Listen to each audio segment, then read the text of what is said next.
उसका ध्यान रख के अभ्यंग करें तो ज्यादा बढ़िया होगा। आप मेरे से एग्री करेंगे कि क्योंकि नेक्स्ट लाइन में, तीसरी लाइन में आ रहा है कि अभ्यंग कितनी देर करें। अपन जो अभ्यंग करते हैं वो आंशिक अभ्यंग होता है, वो आयुर्वेद संबंध अभ्यंग हम नहीं करते। नहाते या नहाने से पहले अभ्यंग किया, थोड़ी देर केवल एक तेल लगा दिया और खत्म। ये कह रहे हैं 10-15 मिनट कम से कम, मूल पाठ में नहीं है 10-15 मिनट, ये हमने बाद के विद्वानों की राय ली है। लेकिन तात्पर्य यह है अभ्यंग की विधि ये सर कि आप जैसे तेल का अभ्यंग कर रहे हैं, किसी बाउल में ले लिया, थोड़ा थोड़ा लेते जाएं और अभ्यंग करते जाएं जब तक वो एब्जॉर्ब हो रहा है, तब तक अभ्यंग करना चाहिए। तभी आपका स्नेहन सम्यक होगा, ओलिएशन तभी होगा। आपने तेल केवल दिखा दिया। मैं रोज कहता हूँ क्लास में कि अपन थोड़ा सा तेल लेते हैं, सिर से लेके पैर तक उसी में वो सब तेल दिखाना है, वो अभ्यंग नहीं है। अभ्यंग 10-15 मिनट तक करने का मतलब ये हमने किया है, संहिताओं में 15 मिनट और ऐसा उल्लेख नहीं है, पर वो जब तक एब्जॉर्ब हो जाए, हल्के जेंटल मसाज जिसको कहते हैं, रगड़ के भी मसाज नहीं करना चाहिए। उसके लिए ऑप्शन क्या हो सकते हैं ऋतु के अनुसार। सरसों तेल सर्दी में हो सकता है, तिल तेल भी सर्दी में हो सकता है, गर्मी है तो आप नारियल तेल ले लीजिए, चंदनादि तेल ले लीजिए, उस तरह से हम अभ्यंग कर सकते हैं। ये भी अकाल बुढ़ापा थकान आदि को दूर करता है, वात दोष का शमन करता है, त्वचा के लिए बहुत अच्छा है। यहाँ पर मैं थोड़ा कहना चाहूंगा त्वचस्थ परम जो कहा ना, यहाँ पर मैं थोड़ा मैसेज करना चाहूंगा कि आजकल के लोग है ना, त्वच का मतलब होता है त्वचस्थ लिखा ना, त्वच means that which is beneficial for your skin and skin means skin as well as colour complexion, क्योंकि स्किन का इंपैक्ट कलर पे और कॉम्प्लेक्शन पे भी आता है। शाब्दिक अर्थ तो which is beneficial for skin ये होता है त्वचा। हम त्वचा के लिए आज की दुनिया भर की क्रीम ऑइंटमेंट लगा देते हैं, वो तात्कालिक गौरवर्ण प्रदान करता है, स्किन की हेल्थ के लिए हार्मफुल है ये तो मैं नहीं कहूंगा क्योंकि उसके लिए रिसर्च की जरूरत है, लेकिन कितना बेनिफिट करता है संशय की स्थिति है, रिसर्च करके देखना पड़ेगा। लेकिन अगर आप वास्तव में स्किन को अच्छी मजबूत बनाना चाहते हैं तो रोज अभ्यंग करना चाहिए। जिस तरह से यहाँ कहा करेंगे रिसर्च यहाँ की है। हम थोड़ा सा नेक्स्ट स्लाइड पे खुद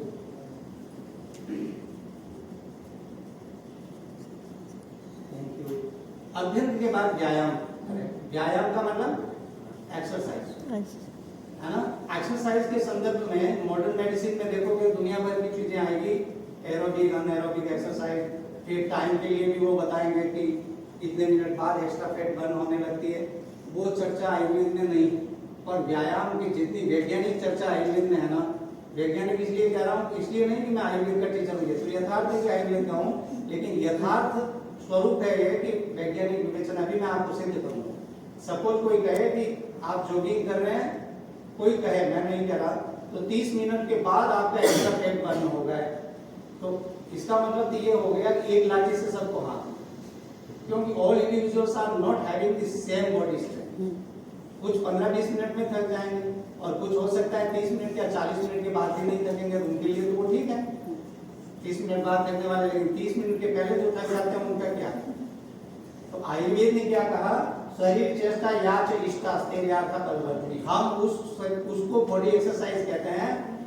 ऐसी चेष्टाएं, ऐसी एक्टिविटी जो आपको इष्ट, आपको का मतलब इंडिविजुअल अप्रोच। इनकी मात्रा व्यायाम की अलग हो सकती है, इनकी अलग हो सकती है, मेरी उनकी अलग अलग हो सकती है। इनको जितना इष्ट है उतनी एक्टिविटी करें और उसका बेनिफिट क्या होना चाहिए, that which causes firmness of the body. स्थैर्य मींस स्थिरता, शरीर में फर्मनेस लावे और बल बढ़ावे। अब बल बढ़ाने में आप जान लीजिए कि 1 दिन 2 दिन व्यायाम करने से बल नहीं बढ़ता, बल बढ़ने की प्रोसेस ग्रेजुअल है, और व्यायाम को भी बढ़ाना ग्रेजुअली ही चाहिए, ये मैं कहना चाह रहा हूँ, आएगा भी वो। इसीलिए हमने यानी हमारे आयुर्वेद शास्त्र में व्यायाम कितने मिनट या घंटा करें ऐसा कहीं नहीं लिखा है। कहा है कि बलार्ध व्यायाम करें। बलार्ध यानी हर इंडिविजुअल की टोटल जो कैपेसिटी, इनकी जो टोटल कैपेसिटी, इनकी जो उसका आदि शक्ति पर्यंत ही व्यायाम है। अब उस आदि शक्ति को कैसे जाना, इसके लिए बड़े श्लोक है पर वो नहीं सुनाऊंगा, बहुत आसान चीज चरक संहिता सूत्र स्थान 8 में लिखी वो बताऊंगा। इस बहुत आसान तरीका, प्राक समाप्त व्यायाम वर्जिष्य। थकने से पहले व्यायाम को बंद कर देने वाला होना चाहिए। थकने का मतलब हल्की थकान, हल्की थकान होती है, व्यायाम बंद कर दीजिए। ये आयुर्वेद कहता है, ये मैं नहीं कह रहा, मैं केवल आपको आयुर्वेद का संप्रेषण कर रहा हूँ, आप तक पहुंचा रहा हूँ कि थकने से पहले व्यायाम को बंद कर देना चाहिए। अगर ऐसा करेंगे तो कभी भी कोई जो 10 दिन में वजन घटाने की वकालत करता है ना लोग, आयुर्वेद नहीं करता है, और जो ट्रेडमिल पे दौड़ते हुए वहीं मर जाते हैं हार्ट अटैक होके या जो भी होके, वो कभी नहीं होगा अगर आयुर्वेद को फॉलो करेंगे। आयुर्वेद ये कहता है कि व्यायाम का विद्या का, ये सब सने सने अभ्यास करना चाहिए, ग्रेजुअली इनको बढ़ाना चाहिए। और आयुर्वेद तो 10 दिन में 20 दिन में वजन घटाने की बात करते हैं, ऐसा भी आयुर्वेद में संहिताओं में कहीं नहीं लिखा है, वो शरीर के लिए बड़ा हानिकारक होता है। अगर कोई घटा भी दे तो आप उसके उस प्रलोभन में ना आवे, ग्रेजुअली ही डेली एक्सरसाइज करिए, और डेली एक्सरसाइज और डाइट पे कंट्रोल करिए। जैसी डाइट आपका चिकित्सक बताता है, ग्रेजुअली बल का घटना वही ठीक है, ग्रेजुअली बढ़ना ही ठीक है, बढ़ना भी ग्रेजुअली ठीक है। क्यों कि कई लोग सोचते हैं कि अच्छा घी दूध श्रेष्ठ रसायन, बात दोष की कफ मेद जो है उनका भी नाश होता है। अधिक मात्रा में जिनके कफ और मेद है तो वो रुक्ष द्रव्यों से उपटन करें, चना जो आदि के आटे में कुछ लिक्विड मिला के उससे उपटन करें। व्यायाम के बाद पहले अध्ययन फिर व्यायाम फिर ये उपटन करें। रुक्ष से करोगे तो उद्घर्षण कहलाएगा, स्निग्ध द्रव्य यानी तेल घी या दूध या दही मिला के कर रहे हो तो उद्वर्तन कहलाएगा। ये दोनों उद्वर्तन के भेद हैं, और रुक्ष द्रव्यों से होगा तो उद्घर्षण होगा। नेक्स्ट स्नान, स्नान ऋतुनुसार उचित जल से करें, सामान्य बात है, लेकिन हम गर्म पानी से नहाते हैं। थोड़े दिन में सर्दी शुरू हो जाएगी अगले महीने से, तो गर्म पानी से नहाते हैं। उसके बारे में एक चीज जरूर कहना चाहूंगा, आयुर्वेद ये कहता है कि गर्म पानी से है ना, ये गर्दन से नीचे नीचे के बॉडी पार्ट को धोना चाहिए, यानी बाल और आंखें गर्म पानी से न धोए तो बढ़िया, नॉर्मल टैप वाटर से धोए तो बढ़िया। आप कहेंगे दिसंबर जनवरी में बहुत कड़ाके की सर्दी होती है, टैप वाटर भी बहुत ठंडा है, तो वो फिर हम मध्यम मार्ग निकाल सकते हैं कि बहुत ठंडा है उसमें थोड़ा सा गर्म डाल के, ऐसा जो आंखों को कष्ट न दे, बहुत गर्म नहीं होना चाहिए, नॉर्मल टैप वाटर जैसे अभी आ रहा है वैसा बना के धो लेंगे चलेगा। क्यों कि रोज गर्म पानी से नहाने से बालों के लिए भी हानि है और आई साइट के लिए भी वो हार्मफुल है, तो उसके नीचे गर्म पानी से। एक चीज और है कि स्नान विधि को इतना बढ़िया बताया है कि कई लोग जाते हैं सीधे शॉवर चालू किया खड़े रह जाते हैं, तो गलत तो नहीं कर रहे हैं, या मान लो जगह उससे सीधा पानी डाल देंगे सिर पे। इसकी भी विधि आयुर्वेद कहता है पहले मुंह का प्रक्षालन करें फिर स्नान करें, पहले मुंह को धोएं फिर स्नान करें, और उसके बाद कई सारी विधियां दिन में 1 या 2 बार ही स्नान लड़के नहीं करते, और उसके बाद ये स्नान के जो आप मानते हैं 1 या 2 बार स्नान करें। क्यों का पता है कि द्विवेदी सब चले गए, संस्कृत वाले लोग संध्या करते हैं, संध्या उपासना, तो द्विकालिक संध्या जो करते हैं वो सुबह शाम दोनों समय उनको नहाना जरूरी है। हम मान लो संध्योपासना न भी करते हो तो भी सुबह मान लो नहा के आए, दिन भर गर्मी लगी, शाम को नहाने चलेगा। लेकिन जिस स्नान के इतने लाभ नीचे की लाइन में मैंने बताए थे, आप जानते हो इसलिए मैं नहीं बोला, वो अगर दिन में 10 बार करेंगे तो आयुर्वेद के अनुसार वात और कफ दोष, वात दोष विशेष रूप से बढ़ जाता है, क्योंकि शीत गुण होता है स्नान, और वात दोष के बढ़ने से आपको कई सारे सर्दी जुकाम, इंडाइजेशन और कई सारी बीमारियां वहां पर हो सकती है, वो आपके लिए ठीक नहीं। फिर आया कि स्नान के बाद सुगंधित द्रव्य माला आदि का धारण भी करना चाहिए, ये भी दिनचर्या का पार्ट होना चाहिए। माला आदि तो आजकल धारण नहीं करते, पर सुगंधित द्रव्यों का प्रचलन पूरा है। लेकिन सुगंधित द्रव्यों के बारे में मैं आपको बताना चाहूंगा कि आयुर्वेदिक कॉन्सेप्ट क्या है। आयुर्वेदिक कॉन्सेप्ट ये है कि सुगंधित द्रव्य का मतलब केवल जो परफ्यूम वगैरह है कोई नहीं, हाँ वो भी कर सकते हैं, वो भी इसमें आता है, लेकिन इसके अलावा मुख शुद्धि के लिए भी कई सारे द्रव्यों को धारण करने के लिए आयुर्वेद ने कहा है। जैसे दंत मंजन करते हैं अपन, वो अच्छा है, वो तो करना ही, लेकिन जैसे लौंग है, इलायची है, या सुपारी है, या पान का पत्ता है, तंबाकू नहीं, पान का पत्ता है, सत्ता है, लता कस्तूरी है, इनमें से कोई चीज मुख में धारण करें, इससे मुख है ना वो एकदम विशद यानी स्वच्छ हो जाता है, रस का ज्ञान अच्छा होता है, अच्छा माना जाता है। और ऐसे ही सुगंधित द्रव्यों का धारण करना, और माला उस काल में वो धारण करते थे, आजकल हम ऐसी मालाएं धारण करते हैं हार के रूप में, तो वो भी आयुर्वेद तो ये कहता है कि मान लो गर्मी में है तो मोती की माला पहनी है, उसका शीत स्पर्श होता है, अगर ज्यादा पैसे वाला है मुक्ता की माला पहनी तो वो ज्यादा बढ़िया होगी। या फिर जिस ऋतु में जो पुष्प होते हैं, देखिए उसकी शीत नेचर है तो गर्मी में, उष्ण नेचर है तो शरद ऋतु में पहने। शरद है तो शरद ऋतु की चर्या में कहा भी सावधानी च माल्यान, शरद ऋतु में आहार विहार है वो डिटेल है कि शरद ऋतु में उत्पन्न पुष्पों की माला धारण करें, क्योंकि शरद ऋतु, तो मैंने थोड़ी देर पहले शास्त्र प्रमाण से कहा था कि जिस जिस ऋतु में जो चीजें पैदा की है, वो भले सब्जियां हैं, फल है, फूल है, आती है, वो सारे प्रयोजन विशेष से भगवान ने वहां उत्पन्न किए, और जानने पर वो सारे लाभकारी होते हैं। इस पर बड़ी रिसर्च हुई है कि जो सुगंधित माला आदि में, और आदि में क्या क्या चीजें आई पता है? स्वच्छ वस्त्र धारण करना, छत्र धारण करना, स्टिक धारण करना, रत्न धारण करना, आभूषण धारण करना, वो सारा इसमें आ गया। इसको अंग्रेजी वाले कहते हैं ग्रूमिंग बिहेवियर, ये भी होना चाहिए जरूरी। इसकी हम क्रिटिसाइज ना करें, क्यों कि इससे व्यक्ति का कॉन्फिडेंस लेवल अच्छा हो, है ना, और हाइजीनिक तो है क्योंकि आप सब जगह स्नान आदि सब भी कर ही रहे हैं, उसके साथ ये कर रहे हैं तो कोई हानि नहीं है, वो अच्छा। वस्त्र वाला जो आदि में मैं वस्त्र बोला ना, वस्त्र का बड़ा महत्व, तो उसका एक श्लोक नहीं सुनाऊंगा तो ठीक नहीं होगा। वस्त्र में आयुर्वेद ये नहीं कहता कि रेमंड या विमल का वस्त्र पहनिए, कहीं नहीं लिखा है।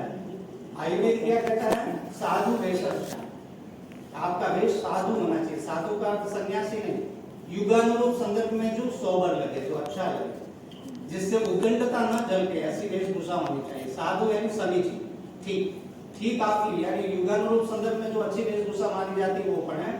और दूसरा क्या है? अनुपत वस्त्र, जो फटे पुराने गंदे ऐसे नहीं, मलिन न हो, और अनुपत यानी उपहत न हो, यानी फटे पुराने न हो। आप कोई से भी वस्त्र धारण करें साफ हो, फटे पुराने नहीं हो। स्नान से पहले का जो वस्त्र स्नान के दौरान जो धारण किया वही बाद में धारण न करें। क्यों? कि उससे गीला रहने से कई सारी स्किन डिजीज आदि होने की संभावना है। और हाइजीनिक पॉइंट ऑफ व्यू से उन्होंने कहा है, कहीं पर भी किसी कंपनी विशेष के वस्त्र की वकालत नहीं, पर नीट एंड क्लीन। और कई सारी जगह श्वेत वस्त्र धारण, श्वेत वर्ण की बात जरूर आई, वैरायटी ऑफ क्लॉथ तो नहीं, पर श्वेत वर्ण की बात है। कुछ जगह काषाय वस्त्र की आई, तो श्वेत वस्त्र सात्विक होता है, उसको धारण कर सकते हैं। और वस्त्र का बड़ा महत्व है, ये मैं आपको चरक का नहीं है, श्लोक है, उसके माध्यम से बताना चाहता हूँ कि एक जगह लिखा है कि इतना वस्त्र पे ध्यान क्यों देना चाहिए हम लोगों को। वासो प्रसूति खलु योग्यता आया, वासो विहीनस्तु विजहाति लक्ष्मी, दिगंबरम पीतांबरम वीक्ष ददो तनुजाम दिगंबरम वीक्ष विषम समस्ते।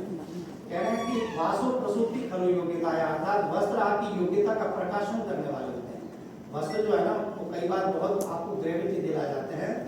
वासो विहीनस्तु विजहाति लक्ष्मी, वस्त्र से विहीन होने पर कई बार लक्ष्मी प्राप्त नहीं होती है।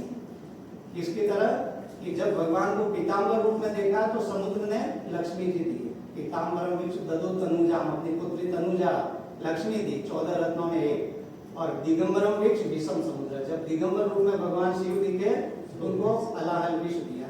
तो वस्त्रों का बड़ा महत्व है, इसलिए आयुर्वेद में उसकी चर्चा हुई। निष्क्रमण विधि यानी आप दिनचर्या के क्रियाकलाप से, स्नान आदि से निवृत्त हो गए, आप घर से बाहर जाएं तो कुछ और मांगलिक वस्तुएं देख करके जाएं और प्रसन्न मन से और बिना चिंता और उद्वेग के जाएं। मांगलिक चीजों और वस्तुओं का दर्शन, शकुन आदि ये तो हम सब करते हैं, तो मुझे बहुत बोलने की जरूरत नहीं, हर इलाके में मोर और लेस उसका प्रचलन है, पर वो तो महत्वपूर्ण है ही।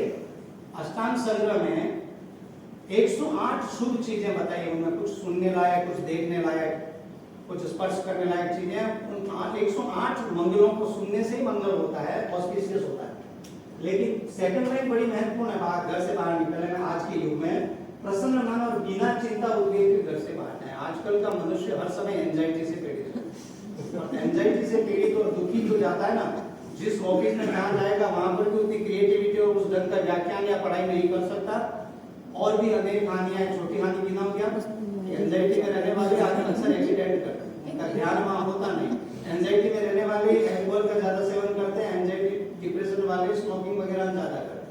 आप मन को जितना प्रसन्न रखेंगे तो ये दूसरी चीजें जो है ना, जो वैसाखियां हैं जिनकी जरूरत नहीं है, अनावश्यक वैसाखियां कहना चाहिए, उनको लेना पड़ता है।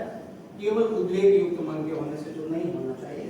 और रात्रि में आवश्यक, अति आवश्यक होने पर ही घर से बाहर निकले। सर अत्रिदेव जी ने तो, अत्रिदेव गुप्त जी जो हैं, अष्टांग हृदय संग्रह दोनों के हिंदी अनुवाद लिखा, उन्होंने यहाँ तक लिख दिया कि सज्जन पुरुष दिया जलने के बाद घर नहीं छूटे। तो मैं इसके लड़कों को कई बार क्लास में बच्चों को हंसाता हूँ कि तुम ये मत समझ लेना कि इसका मतलब आयुर्वेद के आचार्य डरपोक रहे होंगे कि रात्रि में अंधेरा होता है इसलिए नहीं निकलना, ऐसा नहीं। उनका तात्पर्य यह है कि जितना आपको क्रिएटिव वर्क करना हो तो दिन में कर लिया, रात्रि विश्राम के लिए है, उसमें आवश्यक हो तो निकलना है। और आवश्यक होने पर भी सहायक आदि के साथ, यानी कोई आपके साथ असिस्टेंट हो, आपके पास स्टिक हो, ये सारी चीजें को लेके जाना चाहिए। हाइजीनिक पॉइंट ऑफ व्यू से, प्रोटेक्शन पॉइंट ऑफ व्यू से उन्होंने कहा। फिर आता है कि बाहर गए तो जीविका की यत्न, लेवलीहुड, आजीविका, रोजगार, तो उसके बारे में भी आयुर्वेद कहता है कि नीति संगत तरीके से आपको धनोपार्जन करना चाहिए। आप मेरे से सहमत होंगे इस बारे में कि आज के जमाने में सामाजिक अशांति और विद्रोह क्यों है? क्योंकि लीगली लोग अर्थोपार्जन नहीं करते, एम के प्रकार उनको धन चाहिए। आयुर्वेद इसकी बिल्कुल राय नहीं देता। आयुर्वेद कहता है कि कृषि, पशुपालन, वाणिज्य, राजोग सेवा, राजोग सेवा जो हम कर रहे हैं, राजकीय सेवा, उस काल में कृषि की प्रधानता थी, तो वरीयता में कृषि है। आजकल राजस्व से